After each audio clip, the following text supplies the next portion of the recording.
नांदेडची पहिली वहिली 3D MRI machine जी देते हाय resolution images आणि तेही सामान्य MRI स्कॅन पेक्षा अत्यल्प दरात म्हणजे स्वस्त। आजच संपर्क साधा Durga 3D diagnostic centre, Rizwani tower, Toshniwal हॉस्पिटलच्या समोर, SBI बँकेजवळ, डॉक्टर्स लेन, नांदेड। संपर्क मोबाईल 9130096001। विठल पाटिल डक मित्र मंडल ने चलाया एक और अनूठा उपक्रम। करीब 2000 दूध विक्रेता पेपर विक्रेताओं को किया रेनकोट का वितरण।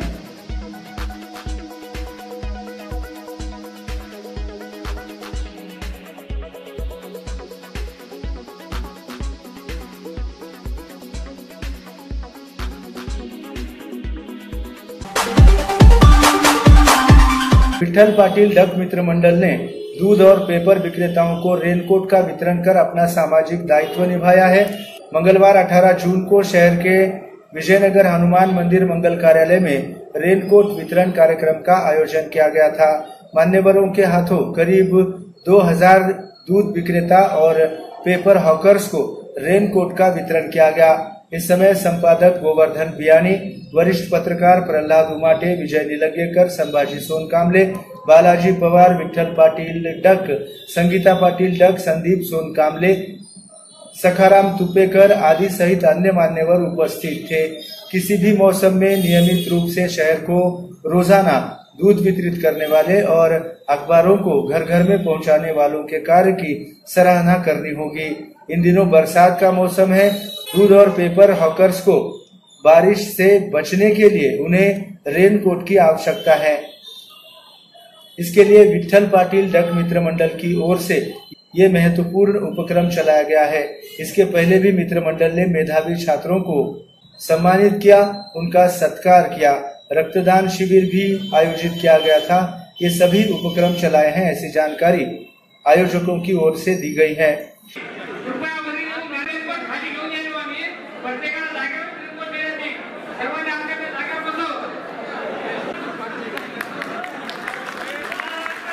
विठ्ठल पाटील मित्र मंडळातर्फे या ठिकाणी आम्ही दूध विक्रेते आणि वृत्तपत्र विक्रेते यांना रेनकोट वाटपाचा कार्यक्रम या ठिकाणी आयोजित केलेला आहे।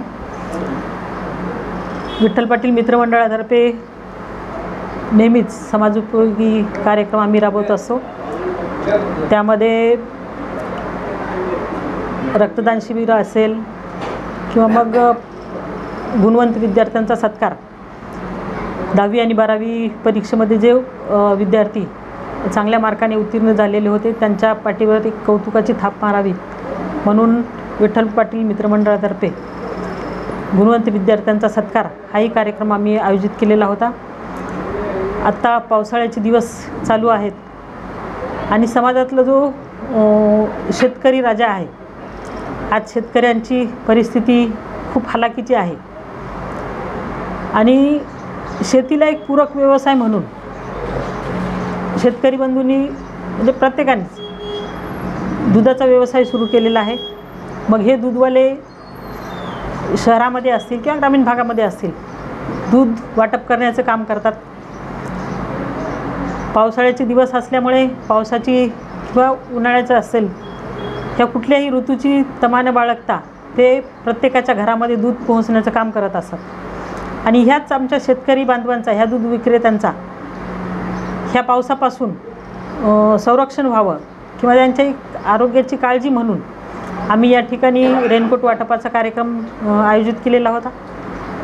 त्याचबरोबर समाजातला दुसरा घटक म्हणजे वृत्तपत्र विक्रेता, तोही दूधवाल्याचप्रमाणे सकाळी उठून प्रत्येकाच्या घरापर्यंत वृत्तपत्र पोहोचण्याचं काम करत असतो। मग त्याही आमच्या बांधवांचं आरोग्याची काळजी घेऊन ह्या पावसापासून त्यांचंही संरक्षण व्हावं म्हणून त्यांनाही आम्ही रेनकोट वाटपाचा कार्यक्रम या ठिकाणी आयोजित केलेला होता। तर अतिशय उदंड प्रतिसाद या कार्यक्रमाला आम्हाला लाभलेला आहे। जवळपास 2 ते 2.5 हजार लोकांना आम्ही या ठिकाणी रेनकोट वाटपाचा आमचं लक्ष्य होतं आणि ते पूर्ण केलेलं आहे।